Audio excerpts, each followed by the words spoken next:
The conference room smelled like leather and expensive cologne, the kind that probably cost more than my monthly rent. I kept my eyes down, fingers cramping around my notepad as Mr. Castellano's voice droned on about quarterly projections. The air conditioning hummed overhead, too cold against my thin blouse, raising goosebumps along my arms. I'd been working as a junior assistant at Castellano Industries for 8 months, and in all that time, I'd mastered the art of invisibility. Being invisible was safe. Safe meant I could pay my bills, send money to my sick mother back in Ohio, and maybe, just maybe, save enough to finish my accounting degree. Safe meant men like Dante Castellano would never look twice at a girl like me. I risked a glance up from my notes. He sat at the head of the table, perfectly still in a charcoal suit that probably cost more than my car. Even seated, his presence filled the room like smoke. Thick, suffocating, impossible to ignore. Dark hair swept back from a face carved from marble and shadows. His eyes, when they passed over the room, were the color of a winter storm. Those eyes had never once landed on me. Not in 8 months. What's your name again? My supervisor, Helen, gestured at me impatiently. Heat flooded my cheeks. Emma Walsh. Emma, the files from the Mitchell account. I fumbled with my folder, papers slipping through my sweaty fingers. One sheet floated to the floor. As I bent to retrieve it, I caught the faintest scent of gun oil and bergamot, a contradiction that made my stomach flutter with something that felt dangerously like awareness. When I straightened, Dante Castellano was looking at his phone, jaw tight. 2 men in dark suits flanked the door behind him, hands clasped, eyes constantly scanning. I'd learned not to stare at them. Everyone knew what Dante Castellano really was, even if no one ever said it out loud. The legitimate businesses were just a front, a beautiful mask over something far more dangerous. The meeting ended. I gathered my things quickly, eager to disappear back to my cubicle on the 3rd floor, the assistant pool where girls like me answered phones and filed documents and dreamed of being noticed for our work, not our looks.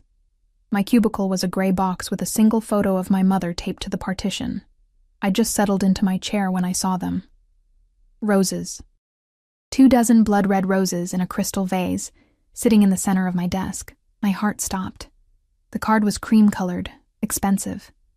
My hands shook as I opened it. To the girl who doesn't know how beautiful she is. M. I didn't know any M. I looked around wildly, but the other assistants were absorbed in their work, the clacking of keyboards filling the air like rainfall. The roses were so out of place in my drab little world.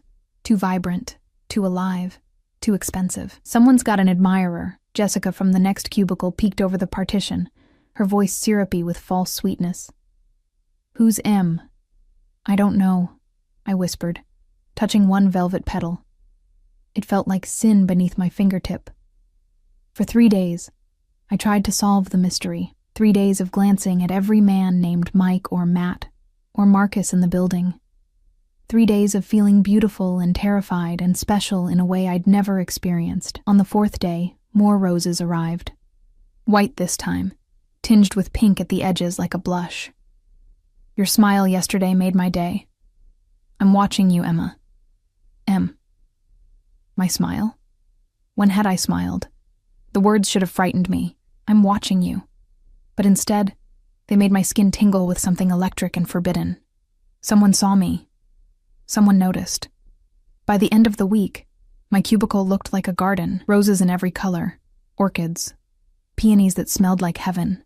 The other assistants' whispers followed me everywhere. Even Helen raised an eyebrow when she passed my desk. I should have been flattered, grateful even. But jealousy is a weed that grows fastest in neglected soil.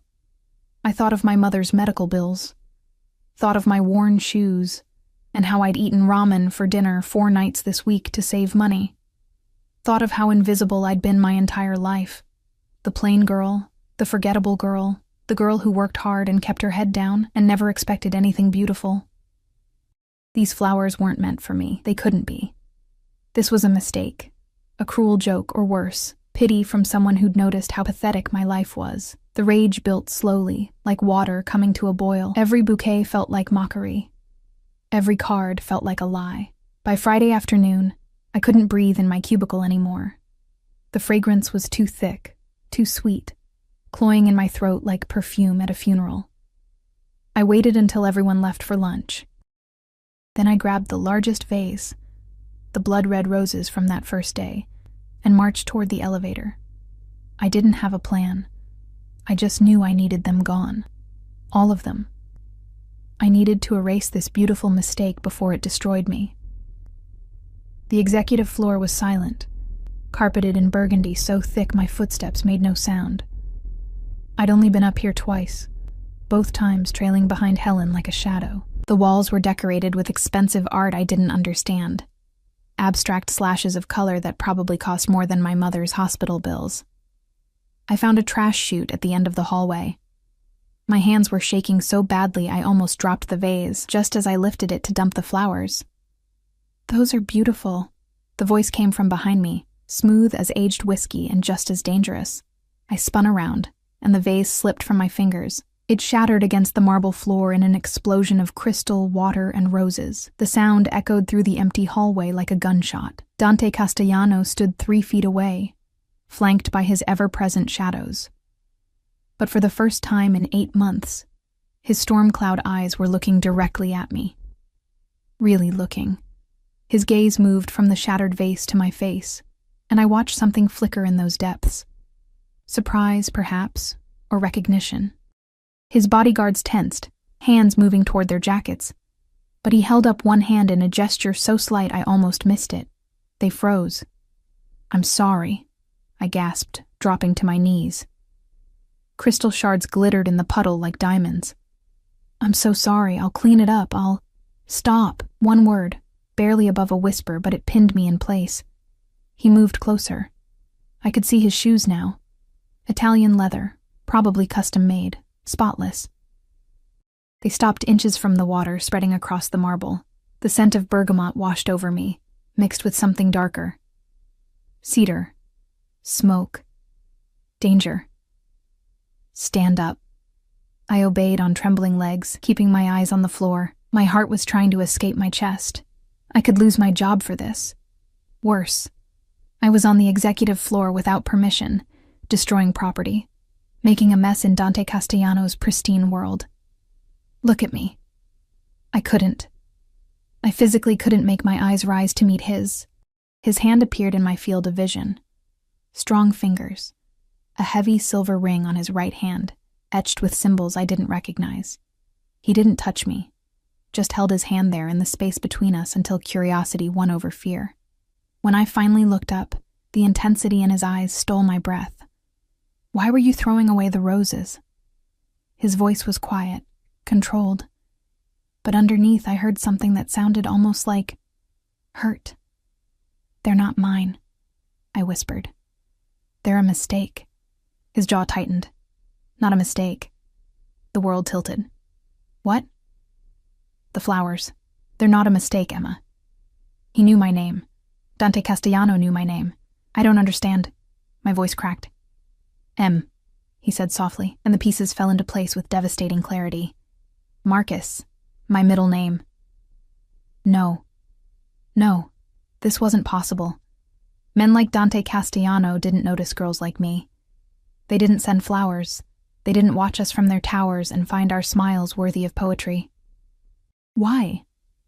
The word escaped before I could stop it. Something dangerous flashed across his face. Possession, hunger, something that made every survival instinct I had scream at me to run. But his voice remained soft, almost gentle. Because 8 months ago, you walked into a conference room with coffee stains on your sleeve and terror in your eyes, and you were the realest thing I'd seen in 10 years. My legs felt weak. "Mr. Castellano, Dante. I can't. This isn't—" I gestured helplessly at the destroyed flowers, at the impossible chasm between us. "I'm nobody." His hand moved so fast I didn't see it coming.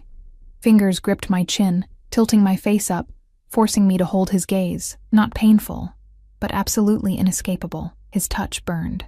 "Say that again," he murmured, voice dropping to something that vibrated in my bones. "Call yourself nobody again, Emma. I dare you." I couldn't speak. His fingers were warm against my skin. the touch so gentle it contradicted everything I knew about Dante Castellano. Behind him, his bodyguards stood like statues, faces carefully blank, but I could feel their attention on us. Sharp, assessing, probably already calculating how to dispose of my body if this went wrong. "I'm sorry," I finally managed, my voice barely audible. "I didn't mean to. The flowers were so beautiful, and I thought—" "You thought what?" His thumb brushed along my jaw, a whisper of contact that sent electricity racing down my spine. "That someone was playing a joke? That you weren't worth them?" The accuracy of his words made tears prick at my eyes. I blinked them back furiously. I would not cry in front of Dante Castellano. I would not give him that piece of me. "Let me go," I whispered. For a long moment, he didn't move. Then his hand dropped, but he didn't step back. We stood in the puddle of water and shattered crystal, so close I could see the exact moment his expression shifted from something almost soft to the cold, controlled mask I recognized from board meetings. "Marco," he said without turning his head. One of the bodyguards stepped forward. "Call housekeeping and bring Miss Walsh's belongings from the 3rd floor to my office." My heart lurched. "What?" "No, we need to talk." It wasn't a request. "My office. Now." He turned and walked away, his footsteps silent on the carpet. The bodyguard named Marco gestured for me to follow, his hand hovering near the small of my back, but never quite touching.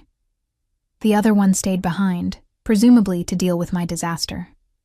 Dante's office was at the end of the hall, through double doors of dark wood that probably cost more than my college tuition. Inside, floor-to-ceiling windows overlooked the city, the afternoon sun painting everything in shades of amber and gold. The desk was massive, mahogany, empty except for a laptop and a single photograph I couldn't quite see from this distance. He moved behind the desk, but didn't sit. Instead, he pulled out his phone, typed something quickly, then set it down and finally, looked at me again. "Sit." There were 2 leather chairs facing the desk. I perched on the edge of one, my back rigid, hands clasped in my lap to hide their trembling. Marco positioned himself by the door, eyes forward, but I knew he was watching. They were always watching. "How old are you, Emma?" Dante asked. 24. "And you've worked here for 8 months." "Yes." "Why?" The question threw me. "I needed a job.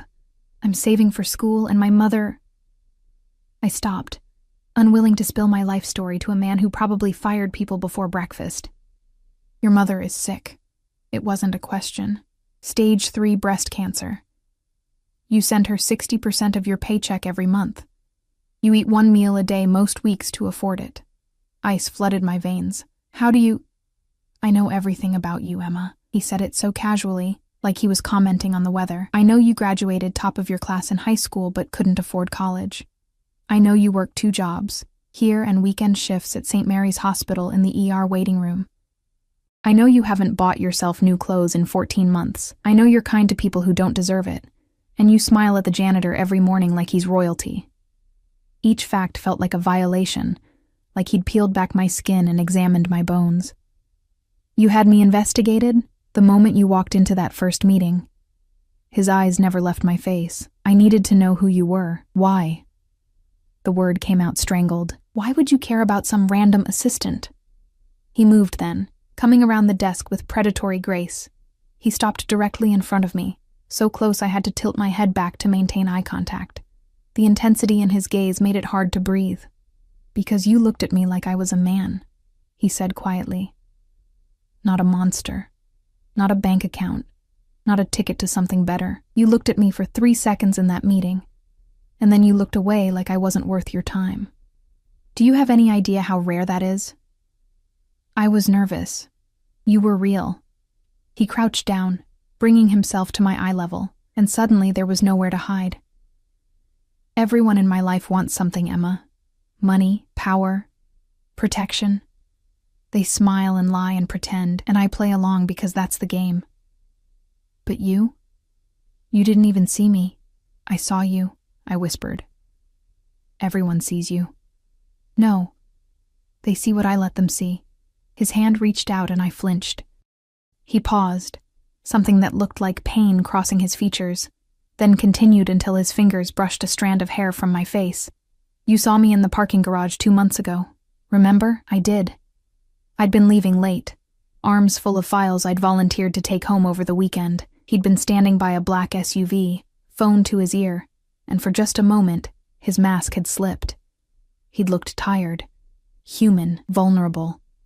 Our eyes had met, and I'd smiled, a small, sympathetic smile, before hurrying to my beat-up Honda. You smiled at me like you understood, he continued, his voice dropping even lower, like you knew what it was to be exhausted by your own life. And then you got in your car with the broken taillight and drove away, and I couldn't stop thinking about you. This was insane. This whole conversation was insane. Men like Dante Castellano didn't obsess over girls like me. They didn't notice us, didn't investigate us, didn't send us flowers for months until... The flowers, I breathed. You've been sending them for a week. I've been wanting to send them for 8 months. He stood, putting distance between us again, and I could breathe. But I had to be sure. Sure of what? That you weren't playing me. That you weren't planted by my enemies. That you were exactly who you appeared to be. A good girl, working hard, trying to save her mother, completely unaware that she'd become an obsession. The word hung in the air like a threat. Obsession. Mr. Castellano. Dante, he corrected, something sharp entering his tone. You'll call me Dante, Emma. We're past formalities now. We're not past anything, I said, finding a shred of courage. You're my boss. This is completely inappropriate. I could lose my job, I own this company. He leaned against his desk, arms crossed. I own half the city. There's no one to report me to, Emma. No HR to file a complaint with. And you won't lose your job. In fact, you're getting a promotion. My stomach dropped. What? You'll be my personal assistant. Starting Monday, salary increased to $80,000 a year, full benefits, and your mother will be transferred to the best oncology center in the state. All expenses covered. The room spun. $80,000? My mother in a real treatment center? It was everything I'd been praying for, delivered on a silver platter by the most dangerous man I'd ever met. Why? I asked again, because I needed to understand. What do you want from me? His smile was slow, predatory, beautiful in a way that made my heart race with fear, and something worse than fear. Everything. Before I could respond, his phone buzzed. He glanced at it, and his entire demeanor changed, shoulders tensing, jaw tightening, eyes going cold and hard. Marco, he said without looking up. Take Emma to the car. We're leaving. What? No, I can't. You can and you will. He typed something quickly, then pocketed his phone. Something's come up. You're coming with me. I have work. You work for me now. He grabbed a jacket from behind his desk, shrugging into it with economical movements. And right now, I need you where I can see you. Terror spiked through me. Why? What's happening? He stopped in front of me, and for the first time, I saw genuine concern in his eyes. Because the people I told about my interest in you might use that information in ways I can't control. Because I just made you visible, Emma. And visibility in my world is dangerous, because I need to keep you safe until I handle this. Handle what? A problem. He touched my face again, that same gentle, possessive touch that made me feel claimed. Trust me. Just for today. Let me protect you. I should have said no, should have run screaming from his office and never looked back, but my mother's face flashed through my mind, pale and thin in her hospital bed, struggling to smile when I visited, the medical bills stacked on my kitchen counter, the hopelessness of my situation. And underneath all of that, something darker. The way Dante Castellano looked at me like I was precious, like I mattered, like I was worth protecting. Okay, I whispered. His smile was triumphant and terrible. Good girl. Marco led me to the elevator, his hand finally making contact. A firm grip on my elbow that was simultaneously protective and proprietary. Dante followed, phone to his ear, speaking in rapid Italian that I couldn't understand. Another bodyguard joined us on the way down, appearing from nowhere, forming a wall of muscle around me. The parking garage was dim and cool, smelling of oil and concrete. A black SUV with tinted windows waited by the private elevator, engine already running. Another man stood by the driver's door, eyes scanning the shadows. "Get in," Dante murmured, opening the back door. I hesitated, and his hand found the small of my back, gentle but insistent. The touch burned through my thin blouse. I climbed in, and he slid in beside me, close enough that his thigh pressed against mine. Marco took the passenger seat, and we pulled out into traffic. "Where are we going?" I asked. "Somewhere safe." Dante's hand found mine in the darkness of the back seat, fingers threading through mine. The contact should have felt wrong. Instead, it felt inevitable. "Don't be afraid, Emma. I won't let anything hurt you." But as the city blurred past the windows, and I sat trapped between Dante Castellano and the unknown, I realized the thing I should fear most was already holding my hand. The SUV wound through the city streets, taking turns I didn't recognize. I watched the familiar skyline give way to upscale neighborhoods where trees lined the sidewalks and gates protected sprawling estates. My hand was still trapped in Dante's, his thumb tracing absent circles on my palm that made it impossible to think straight. "Tell me about your mother," he said quietly. The request surprised me. "What?" "Your mother. What's her name?" "Catherine." I swallowed hard, thrown by the gentleness in his voice. "Everyone calls her Kathy. What's she like?" I didn't understand this game, but something in his expression made me answer. "Strong. She raised me alone after my dad left when I was 6. Worked 3 jobs to keep us fed. She's the best person I know." His fingers tightened around mine. "She's proud of you. I haven't given her much to be proud of." "You're wrong." He shifted, and suddenly his free hand was tilting my face toward him. "You're everything she hoped you'd be. Good. Kind. Willing to sacrifice everything for the people you love. That's rare, Emma. Precious." The way he said precious made heat pool in my stomach. I pulled my hand from his, needing distance, needing to think. "Where are we going?" "My home." Panic flared. "I can't. That's not. You can. And you are." His tone left no room for argument. "There's been a situation. Until I know you're safe, you stay with me." "What kind of situation?" His jaw tightened. "The kind where men who want to hurt me look for weaknesses. The kind where a girl I've shown interest in becomes a target." The words hit like ice water. "Target? I'm nobody. Why would anyone—" "You're not nobody." The words came out almost harsh. "Stop saying that. You're mine, which makes you extremely valuable to my enemies." "I'm not yours." But even as I said it, the protest felt hollow. His smile was dark. "You've been mine since you smiled at me in that parking garage. You just didn't know it yet." The SUV pulled through iron gates into a circular driveway. The house, mansion, really, rose before us like something from a movie. Stone and glass and perfectly manicured grounds that probably required a full-time staff. Lights glowed in the windows, warm against the deepening dusk. Marco opened my door. I stepped out on shaky legs, staring up at my new prison. Because that's what this was, wasn't it? A beautiful cage. "This way." Dante's hand found the small of my back again, guiding me toward massive double doors. They opened before we reached them, revealing a woman in her 50s with sharp eyes and a crisp black dress. "Mr. Castellano," she said with a slight Italian accent. "Your guest room is prepared. Thank you, Rosa." He steered me inside, into a foyer with marble floors and a chandelier that threw rainbows across the walls. "This is Emma Walsh. She'll be staying with us. Make sure she has everything she needs." Rosa's eyes flickered over me, assessing, calculating, but her expression remained neutral. "Of course. Miss Walsh, if you'll follow me." "Actually," Dante interrupted, his hand tightening possessively on my back. "Show her to the East Wing, the blue room." Something passed between them, a look I couldn't interpret. Rosa nodded.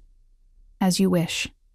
I should have asked questions, should have demanded answers, but exhaustion was crashing over me like waves, the events of the day finally catching up. I let Rosa lead me through hallways lined with art, up a curved staircase, into a bedroom that was bigger than my entire apartment. The blue room was aptly named, decorated in shades of sapphire and cream, with a 4-poster bed that looked like it belonged in a palace. French doors opened onto a balcony. A fireplace dominated one wall. "The bathroom is through there," Rosa said, pointing to another door. "I'll bring you some clothes. You're about my daughter's size." "Thank you," I whispered.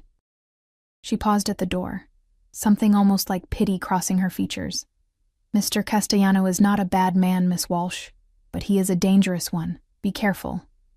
Then she was gone, and I was alone in a room worth more than everything I'd ever owned combined. I sank onto the bed, springs barely giving under my weight. What had I done? What had I agreed to? I should call the police, should run. Should do anything except sit here in Dante Castellano's house like some kind of... The door opened without warning. Dante filled the doorway, jacket gone, sleeves rolled to his elbows, revealing forearms corded with muscle and marked with scars I'd never noticed before. He'd loosened his tie, and somehow that small change made him seem more dangerous, not less. "You should eat," he said. "I'm not hungry." "Emma." He stepped inside, closing the door behind him. "You haven't eaten since breakfast." Don't lie to me. How did he know that? Had he been watching me that closely? As if reading my thoughts, he smiled. "I notice everything about you, what you eat, how you take your coffee, the way you bite your lip when you're nervous." His eyes dropped to my mouth, like you're doing right now. I released my lip, face burning. "This is crazy. You know that, right? This whole thing is insane, maybe." He crossed to the window, staring out at the darkening grounds. "But I've never felt sane where you're concerned. You don't even know me. I know you better than you think." He turned back, and the intensity in his gaze made my breath catch. "I know you're terrified right now, but you haven't run. I know you're attracted to me even though you don't want to be. I know you're calculating the cost of my offer, your mother's treatment against your principles, and you hate yourself for even considering it." Every word landed like a blade. "Stop it." "Why? Because I'm right?" He moved closer, each step deliberate. "You want to be good, Emma. Noble. Self-sacrificing. But there's a part of you that wants this. Wants to be taken care of. Wants someone to fight for you. Wants to let go of all that responsibility and just feel, you don't know what I want, don't I?" He was directly in front of me now, close enough to touch. "Then tell me to leave. Tell me you want nothing to do with me, that you'll quit on Monday, that you'd rather watch your mother die than accept my help. Tell me, Emma, and I'll walk out that door right now." I opened my mouth. The words should have been easy. I should have sent him away, should have protected myself from whatever dark thing was happening between us. But nothing came out. His hand cupped my face, thumb brushing my cheekbone with devastating gentleness. That's what I thought. "I hate you," I whispered. "No, you don't." He leaned closer, his breath warm against my lips. "But you hate that you want me. I can work with that." The kiss, when it came, wasn't gentle.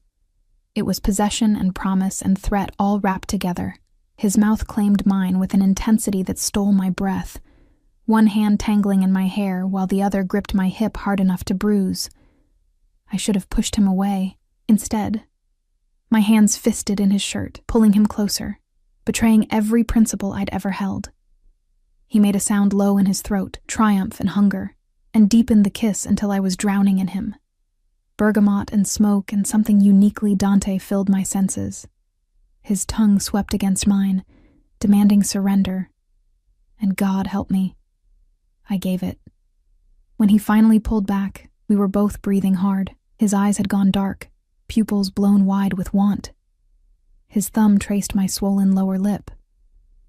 "You're mine now," he murmured. "Say it." "I'm not." His mouth crashed down on mine again, swallowing my protest. This kiss was harder, more demanding, his teeth catching my lip in a bite that sent electricity racing down my spine. When he released me, I was shaking. Say it. The command in his voice should have angered me. Instead, it ignited something primal and terrifying deep in my core. I'm yours, I heard myself whisper. His smile was pure satisfaction.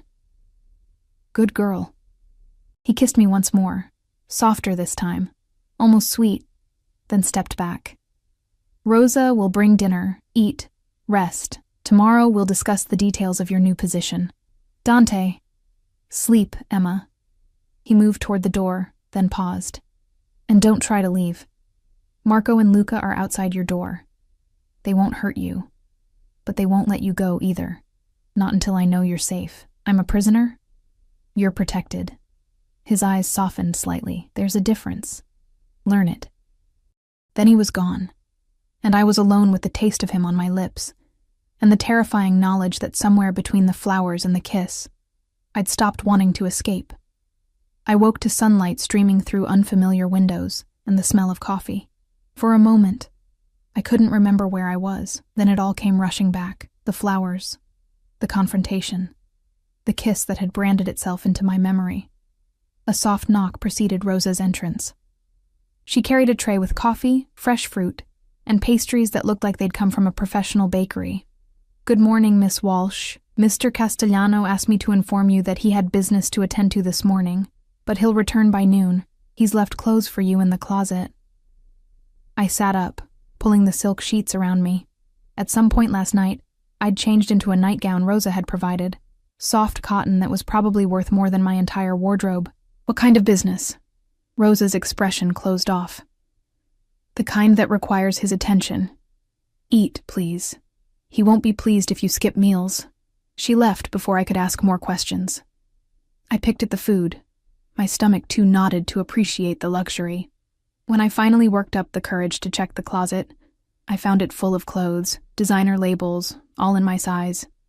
Dresses, jeans, blouses, even shoes. He'd planned this. Prepared for me.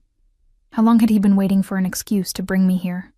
I chose the simplest outfit I could find.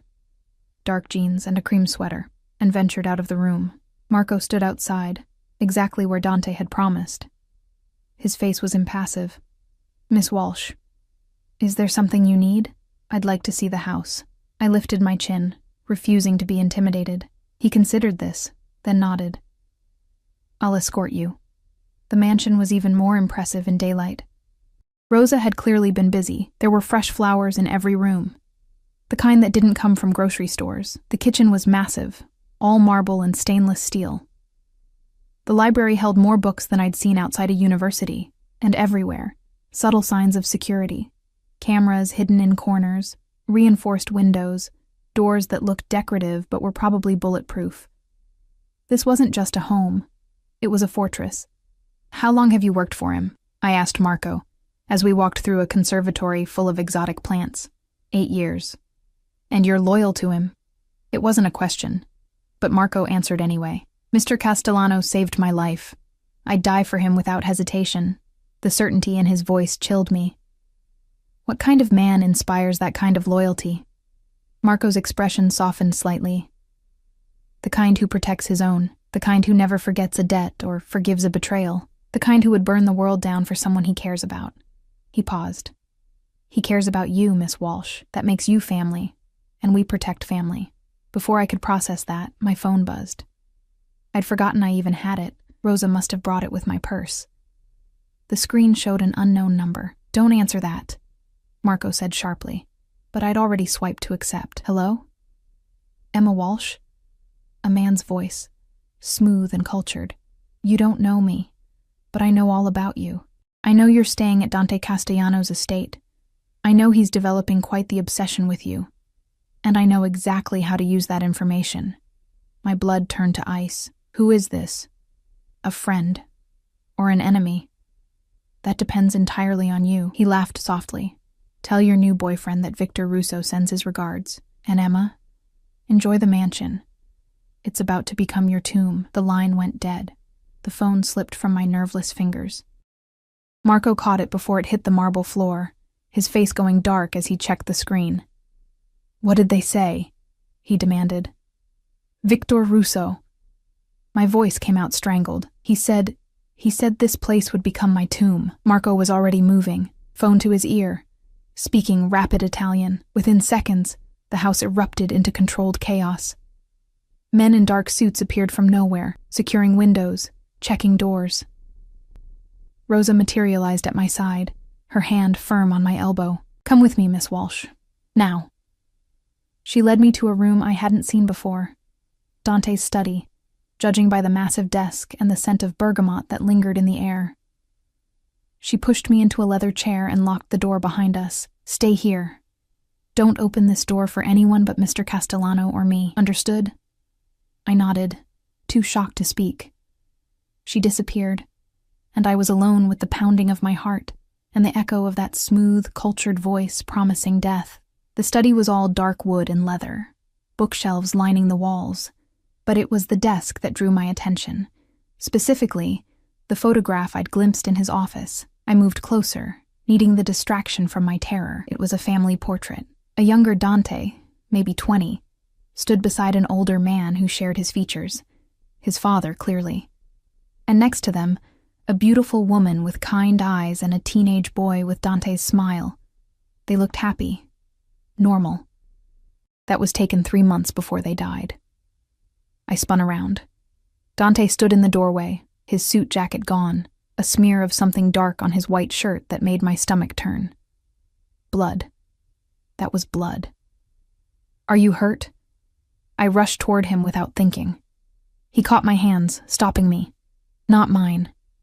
His eyes scanned me head to toe, searching for injuries. Marco told me about the call. Are you all right? Am I all right? You have blood on your shirt and you're asking if I'm all right? Something flickered in his eyes, surprise maybe, or pleasure. I'm fine. The blood belongs to the man who gave Russo your number. His thumb stroked over my racing pulse. He won't be making that mistake again. The implication made me feel sick. You killed him? No, but he wishes I had. He released my hands and moved to a cabinet, pulling out a crystal decanter and 2 glasses. Drink this. I don't want... Emma, the warning in his voice was clear. You're shaking. Drink. He was right. My hands were trembling so badly I could barely hold the glass he pressed into them. The amber liquid burned going down, but it steadied me slightly. Dante poured himself a measure, downed it in 1 swallow, then set the glass down with controlled precision. When he looked at me again, his mask had slipped. I could see the rage simmering beneath his calm exterior. Victor Russo is my oldest enemy, he said quietly. Our families have been at war for 3 generations. He kills what I love. It's his signature move, what you love. The words barely made it past my lips.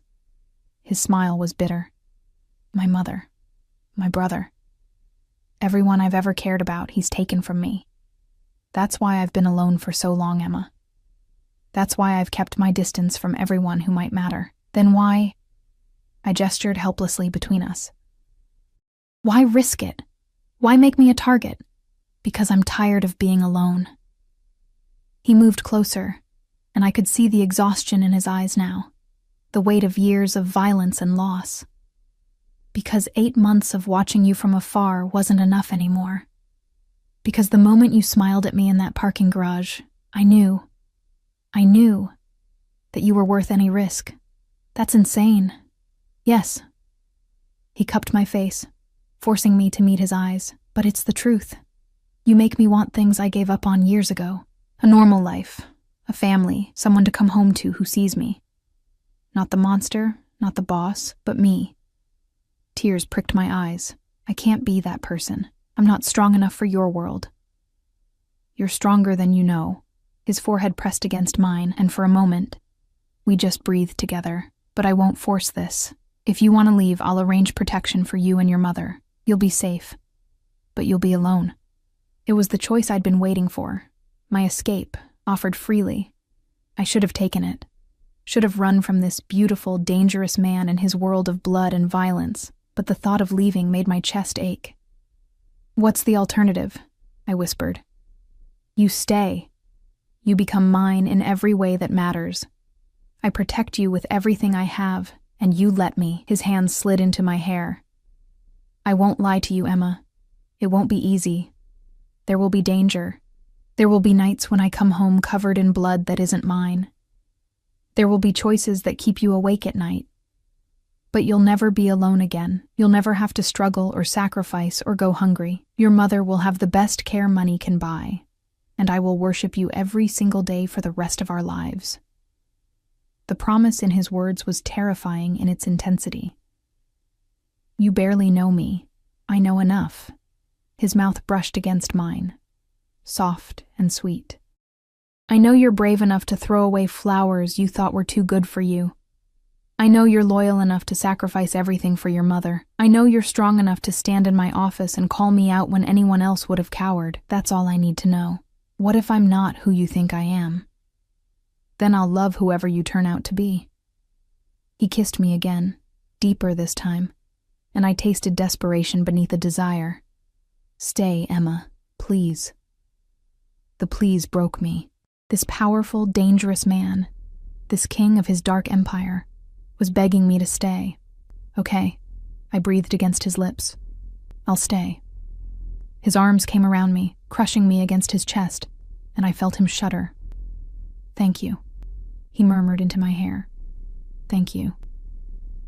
We stood like that for a long moment, wrapped in each other, while outside his men fortified the house against threats I couldn't even imagine. When he finally pulled back, his eyes were clearer, more focused. "I need to make arrangements. Russo's call was a declaration of war, and I need to respond."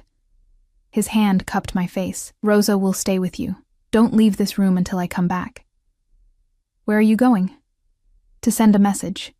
His smile was cold. "Victor needs to understand that you're under my protection, that hurting you means going through me." "Dante."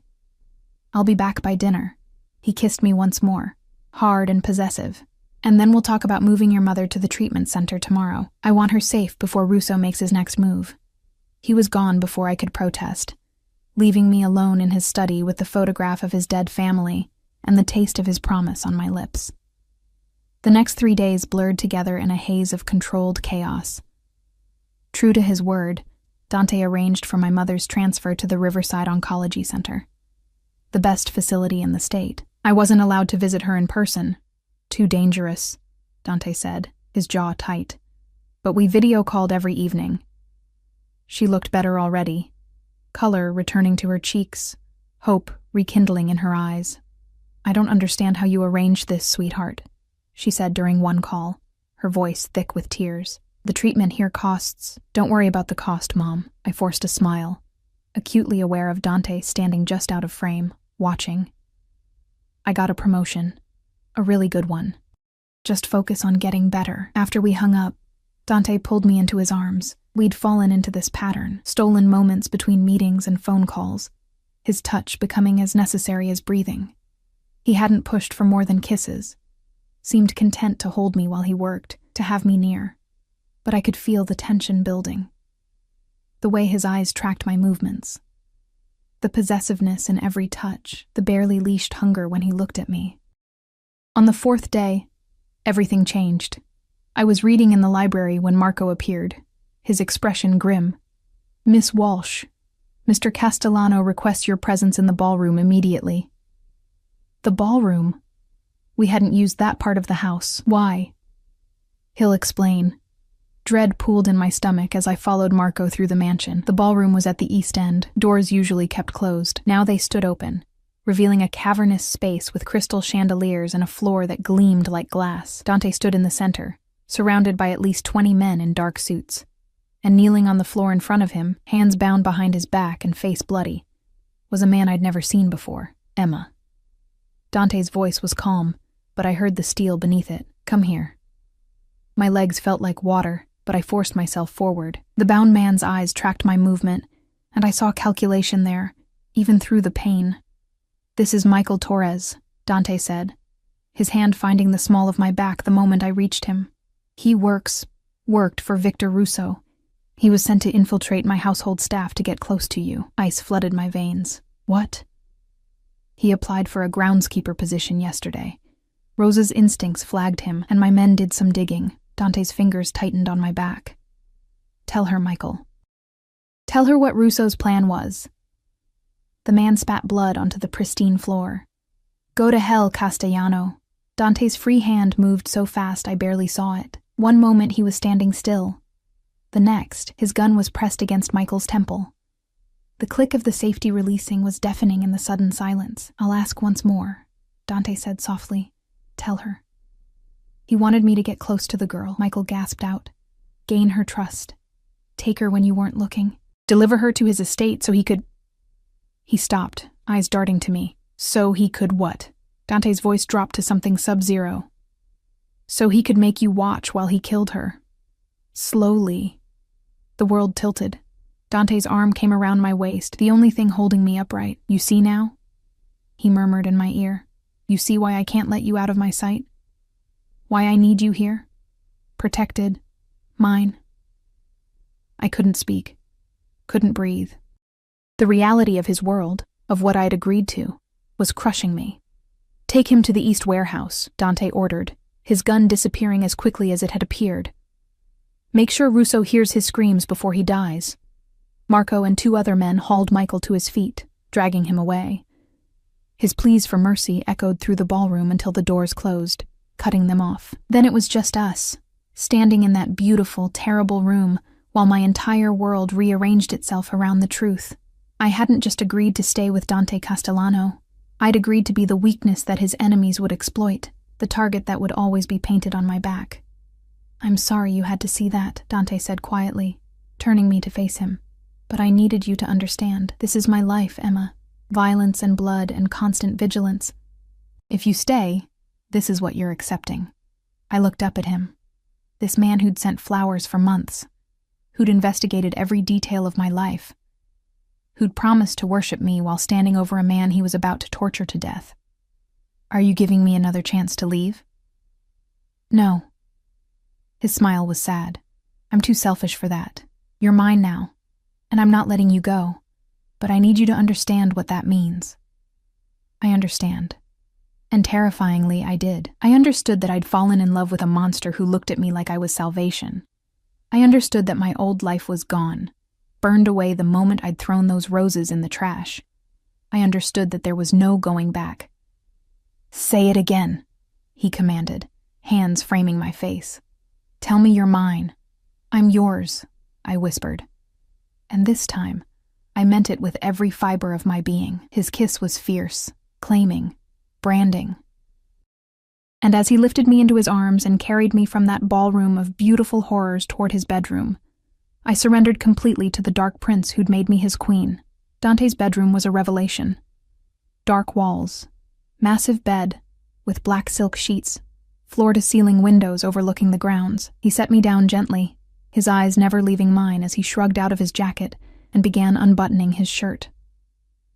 Are you sure? He asked, pausing. Once we do this, Emma, there's no going back. You'll be mine in every way. My heart hammered against my ribs. I should have been terrified. Instead, I felt oddly calm, like I'd been moving toward this moment since the first flower appeared on my desk. I'm sure. His shirt hit the floor, revealing a torso mapped with scars, some old and faded, some newer. Each one told a story of violence, of survival, of the life he'd lived before me. I reached out, tracing a particularly vicious scar across his ribs. Knife fight, he murmured. 3 years ago. The man who gave it to me didn't walk away. I should have been horrified. Instead, I felt a fierce possessiveness. This man, these scars, this dangerous life, mine. He undressed me slowly, reverently, each piece of clothing removed with hands that trembled slightly despite his outward control. When I stood before him in nothing but moonlight, his eyes darkened with something primal. Beautiful, he breathed. So damn beautiful, and all mine. He lifted me onto the bed, covering my body with his, and for the first time in my life, I understood what it meant to be consumed. His mouth was everywhere, my lips, my throat, the curve of my shoulder. His hands mapped every inch of me like he was memorizing territory he'd claimed. When he finally made me his, it was with a gentleness that contradicted everything I knew about him. He moved slowly, watching my face, murmuring words in Italian that sounded like prayers. And when we moved together, it felt like the world had narrowed to just us, two broken people finding wholeness in each other's arms. Afterward, he held me against his chest, one hand stroking my hair while the other kept me pressed close. I could hear his heartbeat, strong and steady beneath my ear. "I love you," he said into the darkness. "I know it's too soon. I know you probably think I'm insane. But I love you, Emma Walsh. I think I have since that first meeting when you looked at me like I was just a man." Tears slid down my cheeks. "I love you too," I whispered. "God help me, but I do." His arms tightened around me. "Then we'll face whatever comes together. Rousseau, the war, all of it. Together." "Together," I agreed, and fell asleep wrapped in the arms of my dark prince. The next 2 weeks were a strange blend of domesticity and danger. My mother's treatments were progressing beautifully. The doctors were optimistic about remission. I officially became Dante's personal assistant, though my duties seemed to consist mainly of attending meetings at his side, organizing his calendar, and letting him touch me whenever he needed the reassurance that I was real. The other families in his world were curious about me. I met them at a gathering Dante hosted. Dangerous men with careful smiles and calculating eyes, their wives and girlfriends eyeing me with a mixture of pity and envy. I understood why when I saw how Dante was with me versus how he was with them. Cold, distant, every inch the ruthless boss, but with me his mask fell. With me he smiled. Rosa became my unlikely ally, teaching me how to navigate the social landmines of Dante's world. "They'll test you," she warned one afternoon while helping me dress for another event. "The wives especially. They'll want to see if you're weak." "What if I am?" I asked, staring at my reflection. The woman in the mirror looked nothing like the girl who'd thrown away roses 3 weeks ago. This woman wore designer clothes, diamond earrings, and the confidence that came from being loved by a powerful man. "You're not." Rosa's smile was warm. "You stood up to Mr. Castellano in his own office. You stayed when anyone with sense would have run. You're exactly what he needs, someone strong enough to love him without being destroyed by it." The event that night was at a restaurant Dante owned, an exclusive place where reservations were impossible to get unless your last name carried weight. I sat at his side, his hand possessive on my thigh beneath the table, while men discussed territory and shipments in coded language that didn't fool anyone. And then Victor Rousseau walked in. The temperature in the room dropped 20 degrees. Dante's hand on my thigh turned to iron, holding me in place when every instinct screamed at me to run. Rousseau was older than I'd imagined. Maybe 60, with silver hair and a face that would have been handsome if not for the cruelty in his eyes. Those eyes found me immediately, and his smile was a predator's. "Dante," he said smoothly, approaching our table with 2 bodyguards flanking him. "I heard you'd finally taken a pet." "I had to see for myself. Victor." Dante's voice was ice. "You're not welcome here. It's a public establishment." Rousseau's gaze raked over me. "She's prettier than I expected. I can see why you're willing to risk war over her." Dante stood slowly, every movement controlled. Around us his men shifted, hands moving toward concealed weapons. Rousseau's men mirrored them. The air crackled with violence, barely restrained. "If you ever speak about her again," Dante said softly, "I will end you. Not quickly, not cleanly. I will make it last for days." Rousseau laughed. So protective. It's almost sweet. He leaned closer, and I smelled expensive cologne and something rotten beneath it. "Tell me, Emma. May I call you Emma? Are you worth the war he's about to start? Worth the bodies that will pile up? Worth the blood that will stain his hands for the rest of his life?" "Yes." The word came out stronger than I felt. "I am, because he's worth the same to me." Something flickered in Rousseau's eyes. Surprise, maybe. Or respect. Then his mask returned. "We'll see how long that conviction lasts when the killing starts." He walked away, his men following, and the room released a collective breath. Dante pulled me to my feet, his face carved from stone. "We're leaving. Now." The drive home was silent, tension radiating from Dante in waves. When we reached the mansion, he dismissed everyone. even Marco, and pulled me into his study, locking the door behind us. "I can end this," he said, pacing like a caged animal. "I can send you away, change your identity, set you up somewhere safe where Russo will never find you. You and your mother, new lives, new names, free from all of this." "No." I stood, blocking his path. "I'm not leaving you. You don't understand what's coming, Emma.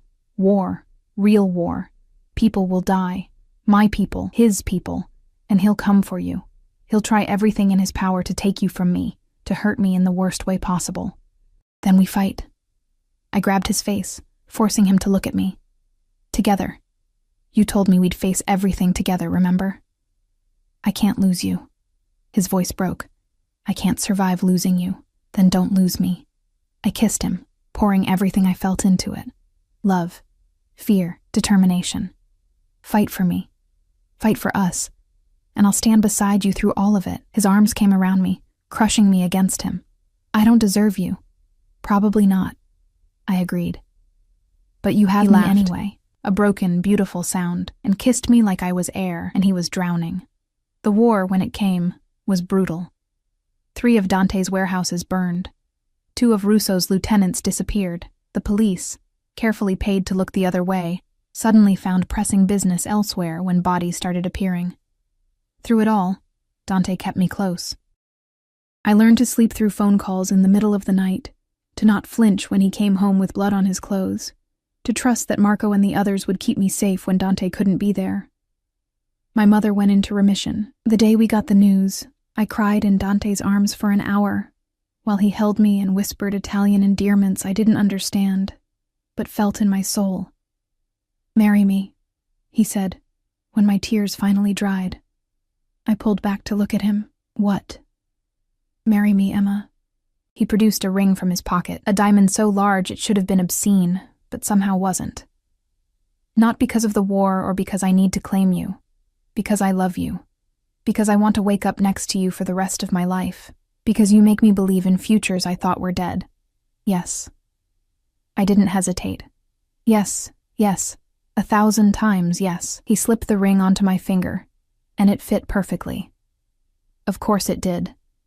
Dante never did anything by half measures. We married 2 weeks later in the mansion's garden, with my mother in attendance. Pale but smiling, tears streaming down her face, Rosa cried. Marco actually smiled, and Dante, my dangerous, beautiful Dante, looked at me like I'd hung the moon. The war ended 3 days after our wedding. I never learned the details. Dante kept that darkness from me when he could. But Russo's body was found in the harbor, and suddenly the violence stopped. Other families stepped back, territory was redistributed.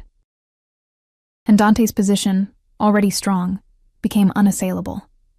"It's over," he told me that night, holding me in our bed. "It's finally over. What happens now?" I asked. "Now?" He kissed my forehead. "Now we live, really live. I'm going to take you to Italy to meet what's left of my family. We're going to bring your mother here to live with us once she's strong enough. We're going to have a normal life, or as normal as my life can be." "I don't need normal," I said, curling into him. "I just need you. You have me." His hand found mine, fingers threading together, wedding rings clicking softly. "For the rest of our lives, Emma Castellano, you have all of me." 6 months later, I stood in Dante's office.